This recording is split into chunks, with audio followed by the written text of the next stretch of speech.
Saudara-saudara yang terkasih dalam Yesus Kristus, maka Yesus juga menjadi sama dengan mereka dan mendapat bagian dalam keadaan mereka, supaya melalui kematiannya Yesus memusnahkan dia, yakni iblis.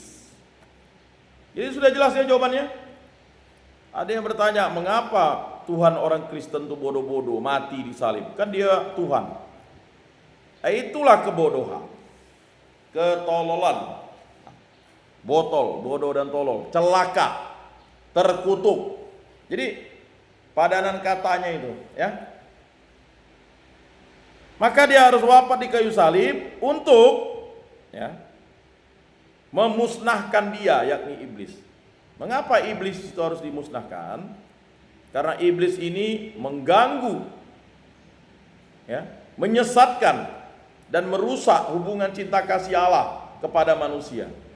Sehingga pendamaian atau perdamaian sejati itu berasal dari Putra Allah. Jadi Yesuslah yang mendamaikan kita dengan Allah. Kalau tidak ada Yesus, kita tidak bisa berdamai dengan Allah. Mengapa? Karena dirusak oleh iblis, dirusak oleh dunia, dan dirusak oleh hawa nafsu kita. Nah, ini persoalan-persoalan yang kita akan hadapi dalam hidup kita di muka bumi ini, karena kita dicobai. Sama Yesus dicobai, dibawa di padang gurun, lalu dicobai iblis di sana. Pertama disuruh merubah, ya, batu menjadi roti. Yang kedua dibawa di bumbungan bait Allah, lalu disuruh menjatuhkan diri ke bawah supaya jadi Superman. Karena, ya, iblis tahu bahwa Yesus Allah kan. Pasti malaikat-malaikat akan menyambutnya. Berikutnya disuruh menyembah Allah. Bayangkan, Yesus disuruh menyembah iblis kan. Karena iblis itu bertindak sebagai Allah katanya. Kalau kau menyembah aku akan memberikan semua kekuasaan ini kepadamu. Jadi dia ditaruh di atas bukit yang tinggi. Nyala kau iblis. Begitu. Jadi saudara-saudara yang terkasih, itu akan terjadi dengan kita. Kalian pada masa muda ini akan terus berproses. Ada yang masih membara, ada yang masih dendam, ada yang masih iri, ada yang masih dengki. Nah, itu kalian harus berproses, bergulat dengan diri kalian sendiri, berdamai dengan diri sendiri. Karena kalau orang tidak berdamai dengan diri sendiri, dia tidak akan pernah penuh.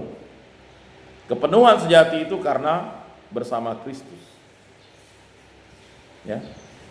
Sering terjadi kejenuhan. Ya. Apalagi kalau merasa penuh, itu bahaya, sombong.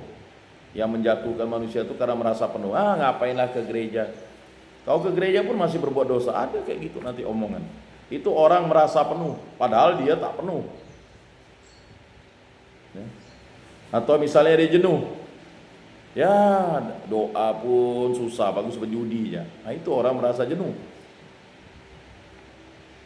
Yang parah sudah merasa penuh dan merasa jenuh. Aku ini udah puas, udah pelayanan sana sini, apa yang aku dapat, ya kan? Itu, ya kan? Aku semua udah bolak-balik kitab suci dan sebagainya, udah tahu firman dan sabda Tuhan, tidak perlu kau khotbahi aku ini. Itu orang merasa penuh dan merasa jenuh. Berikutnya orang apatis. Nah, apatis ini bahaya. Ya. Ke gereja yuk, diamnya. Apatis, tidak berbuat apa-apa. Tidak penuh, tidak jenuh. Ya. Suam-suam kuku. Tak jelas hidupnya. Orang suruh buat tato semua. Apa susahnya mengikuti aturan di tempat ini? Dilarang bertato. Nanti udah keluar sebentar ya, tato jangan seluruh badannya. Tato gambar Yesus, tato Bunda Maria, ya enggak? Kalau bisa sampai ke muka tato, ya kan? Biar orang tidak kenali di kampung, ya. Keluar dari penjara penuh tato, ya.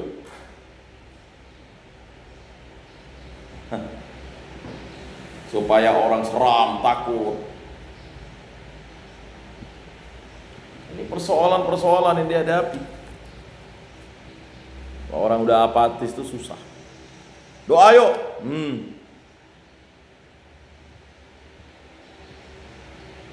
Nolak enggak? Iya tidak. Ke gereja yuk. Kalau orang udah apatis itu udah masak bodoh. Tahu masak bodoh? Emang gue pikirin EGP, Pak. Ya kan? Atau mati baik orang katanya. Nah, kan gitu. Itu masak bodoh dah tuh. Jadi golongan-golongan ini makanya kita harus beriman. Ya. Beriman. Berdoa dan membaca firman supaya kita bisa konsisten dalam mengikuti kehendak Tuhan. Saudara-saudara yang terkasih dalam Yesus Kristus, ya. Jadi jelas itu. Yesus memusnahkan dia, yakni iblis, supaya melalui kematiannya Yesus memusnahkan dia, yakni iblis, yang berkuasa atas maut. Mengapa iblis itu diberikan kuasa atas maut? Karena memang iblis itu, ya, merusak hubungan cinta kasih baik dengan manusia, dengan Tuhan, dengan manusia. Karena kesombongan, egoisnya, sok tahu. Hawa, semua buah ini boleh kau makan kan? Nah, kebodohan Hawa adalah menceritakan janji yang disampaikan Tuhan kepada mereka berdua. Hendaklah ada satu buah di tengah-tengah taman itu tak boleh kami makan. Ingat ya, itu bukan buah apel ya. Paham ya? Buah saja. Pohon tentang kebaikan dan kejahatan. Enggak awal, kalau kau makan, kau akan sama seperti Allah. Ingat ya, iblis ya tahu dia. Bilang kan, akan sama seperti Allah. Ya karena iblis itu memberontak, ingin sama seperti Allah.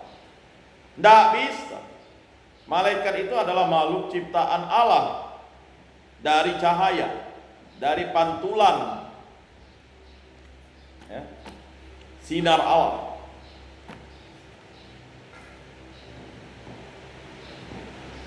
Hawa tertarik rupanya. Itu apalah? Hawa nafsu atau keinginan berkuasa. Kalau sama seperti Allah enak nih, bisa ngatur-ngatur, bisa ciptakan ini, ciptakan itu. Nah, pikiran kita sudah mulai diganggu nih. Lalu karena Hawa itu tidak ingin sendiri, ya, jadi dam. Nih makan buah nih. Tidak boleh. Boleh. Nanti kita sama seperti Allah. Ya sama.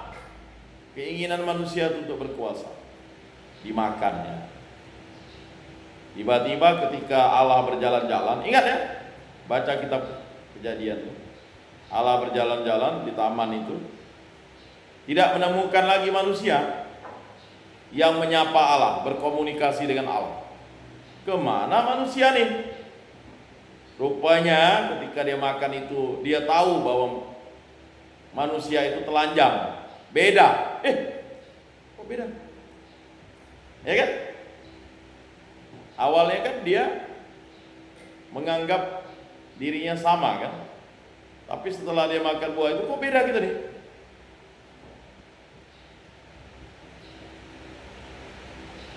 Sekali, wah, Allah sampaikan, pasti dia sudah melanggar janjinya untuk, ya, harusnya tidak makan buah itu. Dia makan. Lalulah, ya, ketika dijumpainya Adam, apa yang dilihatnya? Adam langsung bilang, ini Tuhan. Ingat ya, Adam itu bukan nama orang ya. Adam itu adalah manusia dalam bahasa Ibrani. Paham ya? Nah, jadi itu Dan salah kaprah kita. Ini Tuhan, tuh perempuan yang kau tempatkan di sebelah aku tuh, yang suruh aku makan. Lalu Hawa juga membela diri. Enggak Tuhan, tuh ular yang membujuk aku untuk makan.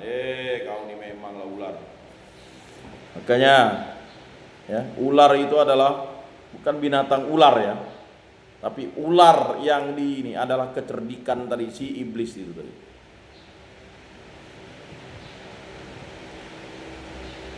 Jadi saudara-saudara yang terkasih dalam Yesus Kristus, jelas ya?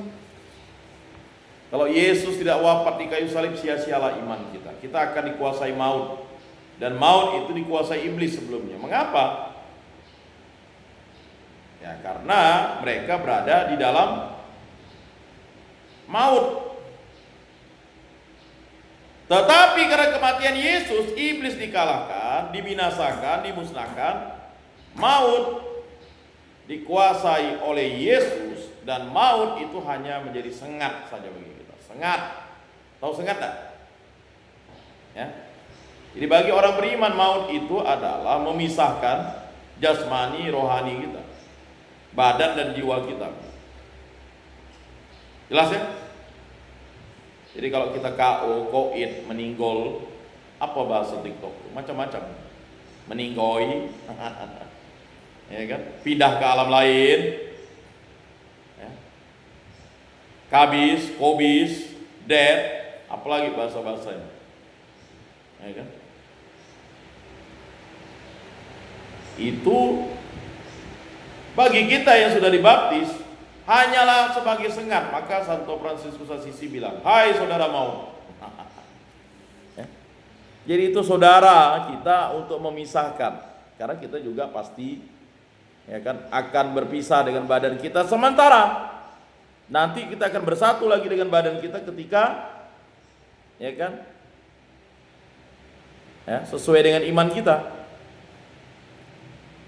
Mau di mana kita dikubur ya nanti akan bersatu kembali. Itulah misteri Allah. Nah begitu, paham ya? Tetapi bagi orang Katolik ya harus dikubur di Katolik supaya kita mohon belas kasih dan kerahiman Allah. Makanya di dalam gereja, tradisi gereja Katolik, kalender liturgi Katolik, tanggal 2 November itu adalah arwah seluruh orang beriman. Ya, perayaan seluruh orang beriman yang telah meninggal dunia, meninggalkan dunia saja ya, untuk pergi ke sembahyang, bahasa kami ya, akhirat. Tetapi ingat, di akhirat itu, di sembahyang itu orang dimurnikan kembali dengan api penyucian bagi yang Katolik, supaya dia bisa masuk dalam kerajaan surga. Karena tidak boleh setitik atau satu titik dosa atau setetes atau setitik iota pun dosa itu mencemari. Nah makanya ya di gereja Katolik itu ya, perayaan misa itu adalah perayaan syukur atas ya, kematian Yesus Kristus, pengorbanannya, kebangkitannya. Karena apa? Karena kita ditebus Kristus. Kalau enggak kita berada di dalam maut, dikuasai maut kalau tidak ada Yesus. Maka aku adalah jalan, kebenaran dan hidup. Tak seorang bisa sampai ke rumah Bapakku tanpa melalui aku. Jelas ya? Jadi saudara-saudara yang terkasih dalam Yesus Kristus, di era kontemporer globalisasi ini bahaya kehilangan iman itu ya, itu sangat mencengangkan. Belum tentu orang yang rajin pelayanan, rajin berdoa, dia bisa akan konsisten bertahan. Maka perlu yang namanya tuntunan Roh Kudus agar kita tetap setia kepada iman kita. Jangan pikir sebagai orang Katolik itu kita hidup kita tuh nyaman-nyaman saja. Ingat, hidup kita itu ada dalam suka dan duka, untung dan malam, sehat dan sakit kan? Itu kita terima sebagai rahmat dari Allah, karena Allah yang telah membebaskan kita dari belenggu dosa. Dan ini surat kepada jemaat Ibrani ini jelas, ya.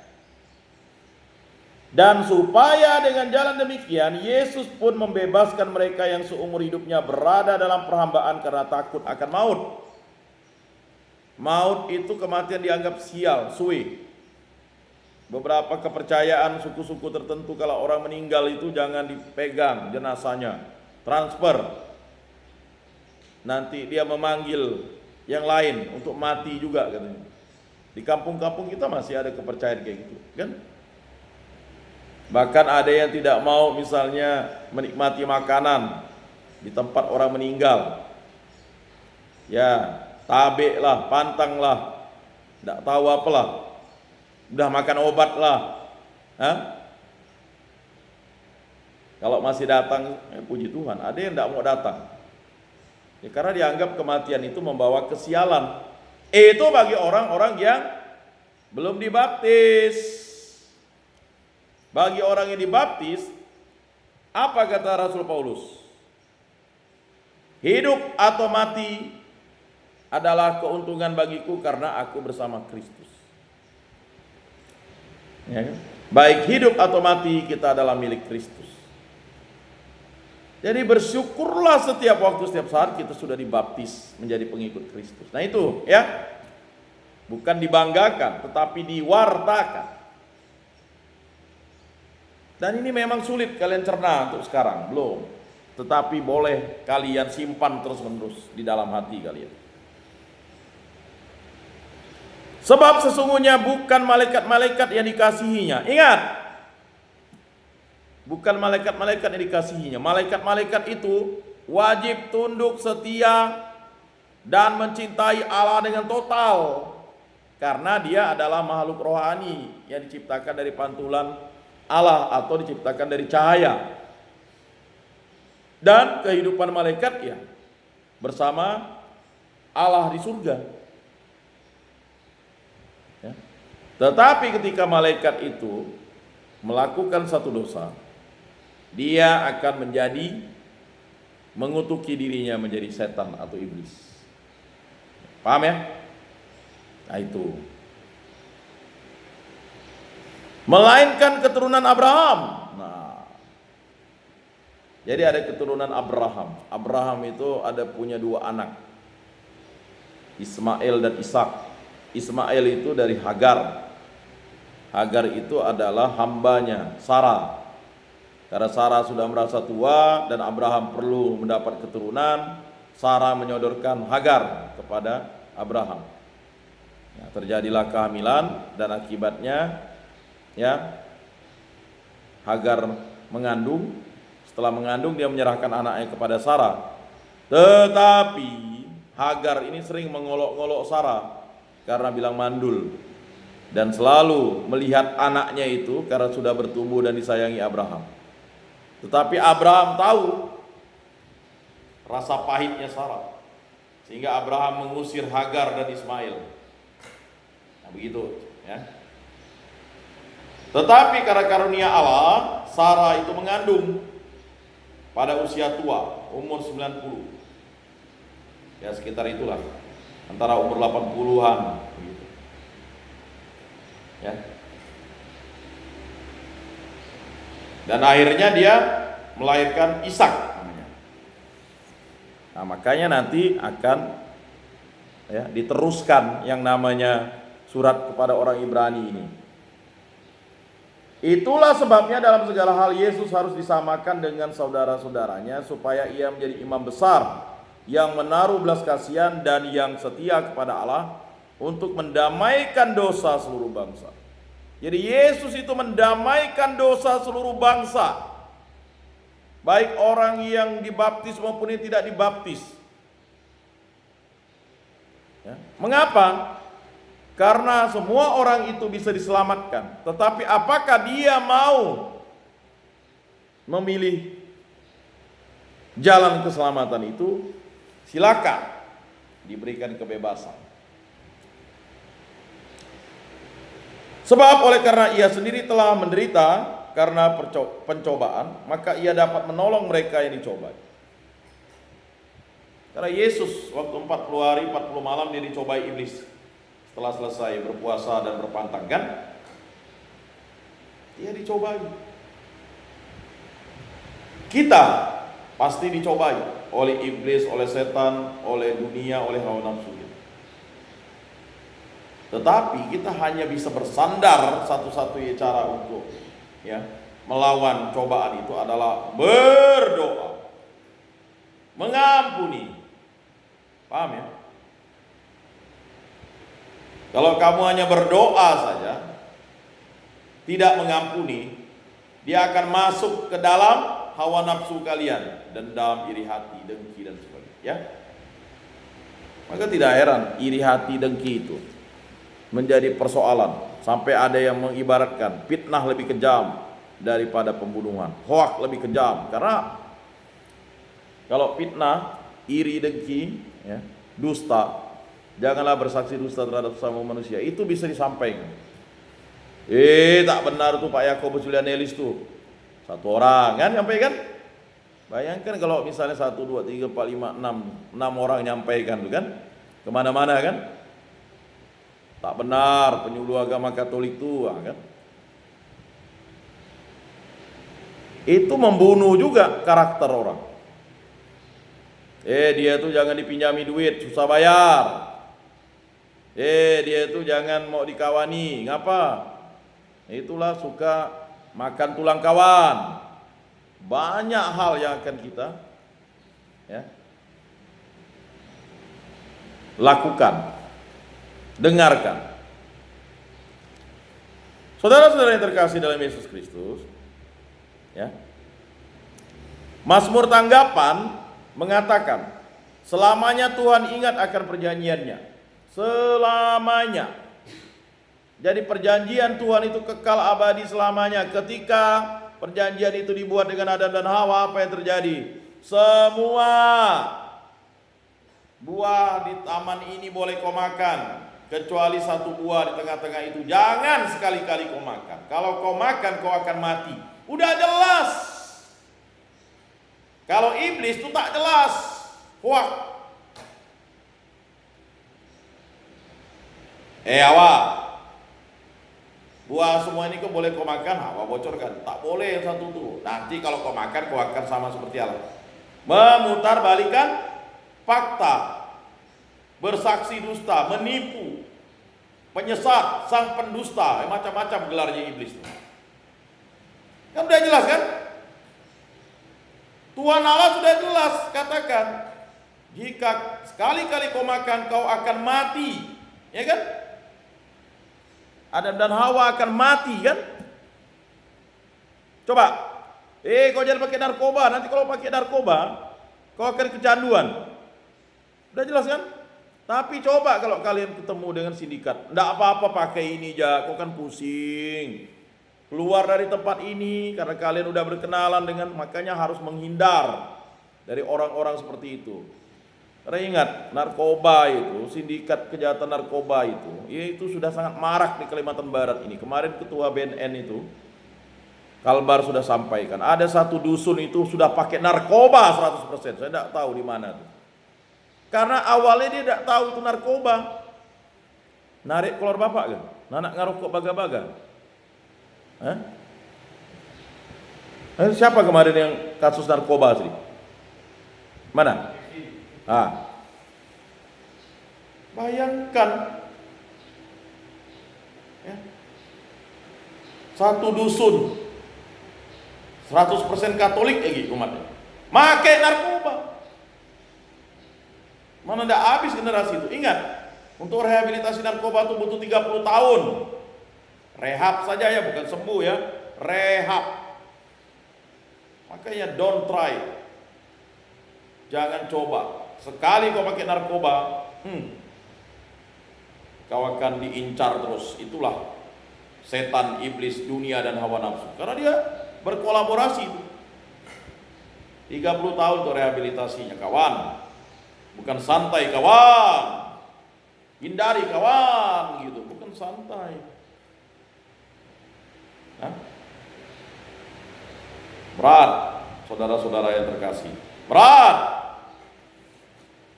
Narkoba masuk ke sini melalui batas, tak pernah keluar, bayangkan. Berarti siapa yang menikmati? Ya? Ya orang-orang di Kalbar ini kan. Kalau narkoba yang datangnya dari Malaysia, ya, dibawa kemana-mana itu keluar. Tapi kalau yang dari batas-batas itu, dari Sarawak, tidak pernah keluar. Berarti yang mengkonsumsinya kita ini, tidak tahu lah. Untuk makanan kah, dicampur di tuak kah, dicampur di arak kah, macam-macam dicampur di ini. Ya, kita tidak tahu. Nah itu bahaya ya. Mengapa sindikat itu mau menghancurkan itu? Ya, kalau kita tergantung kita beli. Dimulai dari gratis, harganya murah, gratis ya. Besoknya ini aku kasih gratis ya, besok beli. Besok beli setengah harga aja. Berapa duit yang ada? Oh pokok baik lah. Ya kan? Itu kan memang cara teknik marketing. Dijualnya 10.000. Tak lama-lama mulai enak ya. Pesan lagi. Katanya. Sikit kau beli nih. Tambah. Jadi berapa nih? Ya untuk 2 kali pakai 50.000. Nagih terus sampai habis duit jutaan. Puluhan juta, ratusan juta, miliaran habis. Ya. Kalau sudah sakau, tidak makai habis. Darahnya dijilat, ya kan? Meke tak jelas kan? Kalau meke main game lain. Ada pernah lihat kawan yang sakau? Pernah lihat kawan yang sakau? Ya pasti pernah, jangan kalian bohong. Di tempat ini pasti ada kan? Tidak ada. Ya, semoga ya. Jangan bilang tidak ada. Kalau ada laporkan. Bahaya.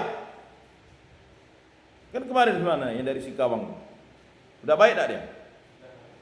Ya udah baik. Tapi nanti kalau dia salah pergaulan, ya kan? Jadi hati-hati kawan. Ya, ini persoalan. Ya, narkoba, nanak ngarokok baga-baga, narik kolor bapak, apa lagi? Ya semualah habis.